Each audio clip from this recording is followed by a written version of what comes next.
Bonjour, je suis Cécile Valta, je suis art thérapeute et plasticienne. Donc bienvenue dans mon atelier. Je travaille essentiellement l'acrylique au niveau de la peinture, le pastel gras aussi, c'est une matière que j'aime beaucoup travailler. La terre aussi, là j'en ai pas à vous montrer, mais c'est quelque chose que j'aime bien utiliser. Mon travail de plasticienne a commencé il y a longtemps, en parallèle d'une activité de restauratrice de faïence et de céramique. J'ai longtemps travaillé cette matière-là, j'ai une quinzaine d'années. La peinture a toujours été là, j'ai toujours travaillé les couleurs, les matières, les différents pigments. L'art-thérapie est venue petit à petit en rencontrant des art-thérapeutes de différentes formations. Et c'est un jour en voyant quelqu'un travailler et je me suis dit voilà, c'est vraiment ça que je veux faire. C'était sa pratique à elle qui m'intéressait. Donc je me suis renseignée, j'ai trouvé l'école qui correspondait, donc c'était celle de Tours, pas trop loin heureusement. Et j'ai commencé donc la formation là-bas sur 2 ans. Ça fait 6 ans maintenant que je suis diplômée de cette école. J'ai commencé à travailler en centre d'addictologie, j'ai travaillé 5 ans là-bas, avec essentiellement des personnes alcoolodépendantes. J'ai aussi travaillé, je travaille toujours avec des adultes avec un trouble du spectre autistique. Des enfants aussi dans la même situation, des personnes polyhandicapées. J'ai été amenée à travailler dans des prisons, dans tout un tas de lieux différents, aborder des personnes, c'est leur biais, c'est le chien qui me fait rire. Et alors, voilà. Vous aimez acrylique? Oui, j'ai commencé à travailler l'huile. Mais par manque de place, j'ai commencé à apprécier après l'acrylique, pas seulement par la place, mais aussi la rapidité d'exécution. J'aime beaucoup pouvoir travailler rapidement et passer à autre chose, revenir, en avoir plusieurs en cours, mais pouvoir revenir dessus rapidement. Alors c'est possible à l'huile, mais c'est quand même pas le même travail. Je travaille également sur des très très grands formats, sur des toiles qui font quelquefois 3 mètres de haut, sur 1 mètre, 2 mètres de large. Et là, à l'huile, c'est juste pas possible. Il faudrait des ateliers vraiment énormes pour pouvoir travailler là-dessus. Voilà. Et vous aimez l'abstrait? Pas vraiment. Je dirais pas ça. J'aime bien être entre les deux. J'aime bien partir d'un élément qui va être de la réalité, je veux dire, figuratif. Souvent un élément de la nature, un élément de promenade, de lieux que j'ai appréciés, de choses comme ça. Des personnes aussi, je vous montrerai. Mais ensuite, je vais le travailler de manière à ce qu'on retrouve quelque chose, mais que ce ne soit pas complètement figuratif. Donc ma manière va être plutôt abstraite de le traiter, mais comme là, on va retrouver toujours un petit élément qui va raccrocher à la réalité, à la promenade que j'aurais faite, ou un lieu qui m'aura particulièrement touchée, où on va retrouver une émotion. Travailler sur le motif, j'aime beaucoup, mais j'aime surtout avoir le temps d'intégrer une image et de la retranscrire après. Il y a un travail de mémoire, effectivement, mais c'est plus l'impression que j'aurais eue, que je vais retravailler, que le lieu par lui-même, que l'image en elle-même. Voilà, c'est pas un travail sur le vif, c'est un travail d'atelier. Donc ce tableau-là, c'est un travail que j'ai réalisé à partir de petits pastels secs, des croquis. Alors là, pour le coup, effectivement sur le vif, contrairement à ce que je disais tout à l'heure, qui ont été réalisés lors de séances avec des adultes autistes, des personnes qui me touchent particulièrement dans leur pratique essentiellement. C'est pas vraiment leur personne en elle-même, mais c'est ce qu'ils arrivent à dégager en atelier. Et j'ai envie de les peindre. Et voilà, je voulais pas qu'ils ressortent, qu'on puisse les reconnaître d'abord, c'était pas l'intérêt.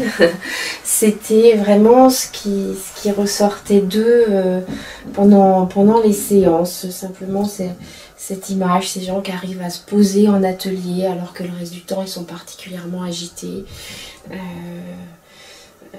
Voilà, c'est ces moments, je dirais, privilégiés qu'on arrive à avoir d'échanges avec des personnes qui sont habituellement pas dans cette dimension-là.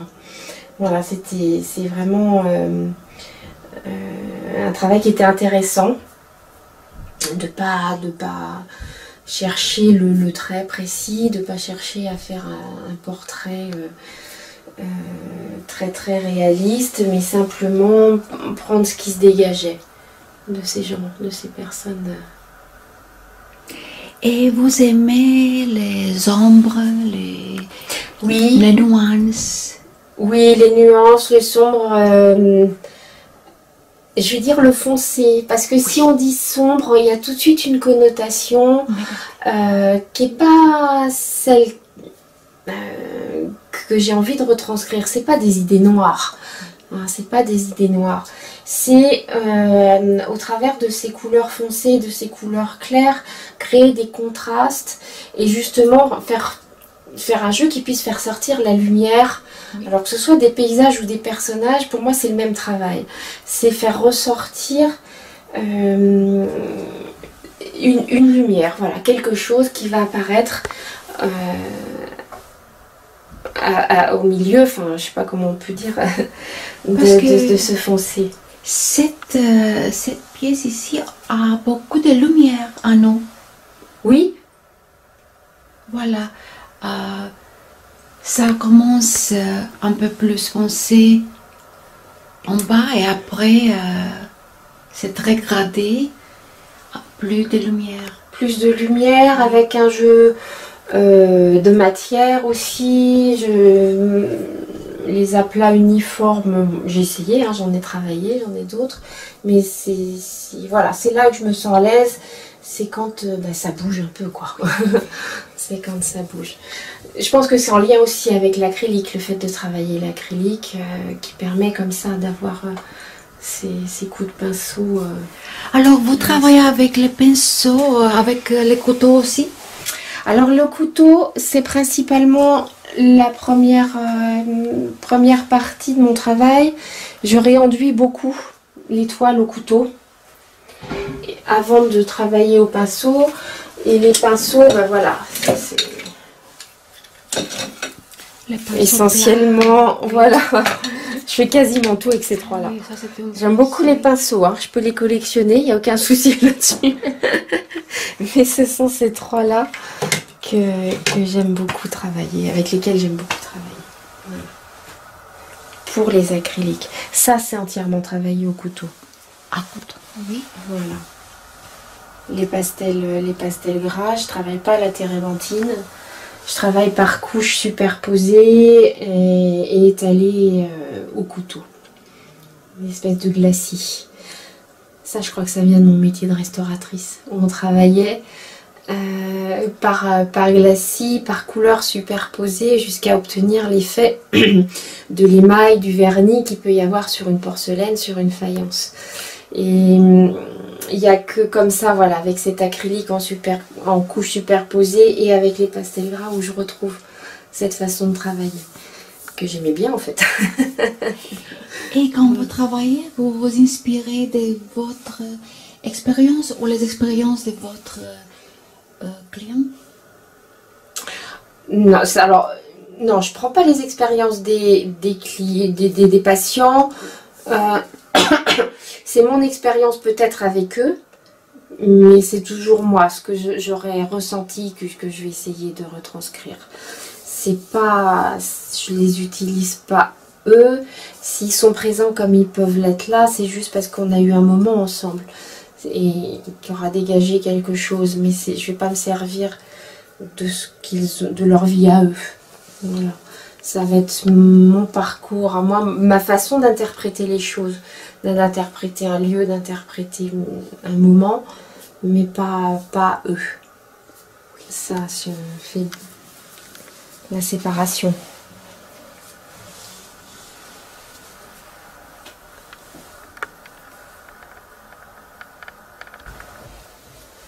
Donc là, c'est une série de 4 où on retrouve encore l'idée de foncé et de clair. Donc, sombre et lumière, même si le mot sombre, c'est pas celui que je préfère, mais voilà, c'est à peu près le même paysage, en essayant de travailler des atmosphères un peu différentes et en apportant une matière différente. C'est-à-dire que là, j'ai collé une toile brute, des morceaux, simplement par endroits, pour essayer de voir ce que ça allait apporter, pour créer une atmosphère un peu différente et pouvoir les présenter les 4 ensemble. Je voulais avoir cette idée de faire un carré comme ça. Et ces deux ici sont un peu différents. Ils ont une partie des toiles comme ça. C'est plus, voilà, des petits morceaux. Alors que là, voilà, c'est un morceau de toile qui prend presque toute la surface du tableau.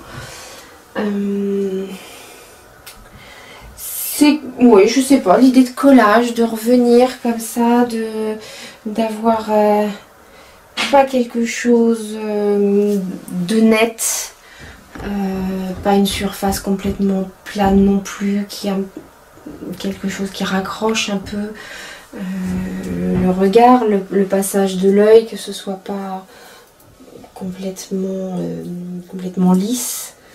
Voilà, c'est un peu ce que j'avais recherché sur cette... Là, on est sur quelque chose d'effectivement différent. C'est parti d'un truc tout bête, c'est que je me suis rendu compte que je travaillais pas les verts, la couleur verte. Et je me suis plongée dans mon jardin pour essayer d'en dégager quelque chose et de retrouver ce que j'ai dans les autres, c'est-à-dire des endroits très foncés, d'autres beaucoup plus clairs, plus lumineux, et de faire apparaître un peu les fleurs, parce qu'à ce moment-là j'avais plein de roses dans le jardin, voilà. Et vous avez juste exposé en Grèce? Cette année, j'ai exposé à Orléans, à Saint-Pierre-le-Puelier, avec un collectif qui s'appelle Le Grenier à Sel. Donc on était, je sais plus, une quinzaine je crois cette année, une dizaine peut-être à exposer. On fait ça une fois par an, dans un lieu qui est exceptionnel. Et ensuite, donc j'ai eu cette expo, j'en ai eu une dans le Perche, qui était sur le thème du paysage, où j'en ai deux qui devaient y être. Au moins l'arbre, je suis sûre qu'il y était, puis d'autres à Mortagne au Perche. Aussi un événement qui est assez intéressant. Là, il y a eu cet été en Grèce, donc à Coroni, avec une expo là, personnelle d'une vingtaine de toiles. Voilà, donc ça c'est vraiment très riche parce qu'on a un contact direct avec toutes sortes de gens du monde entier presque. Voilà, donc ça c'était vraiment intéressant pour moi d'avoir le ressenti des visiteurs. Et puis j'aurai un petit pastel qui sera exposé au salon d'automne là fin octobre à Paris. Voilà pour cette année au niveau des événements. Merci.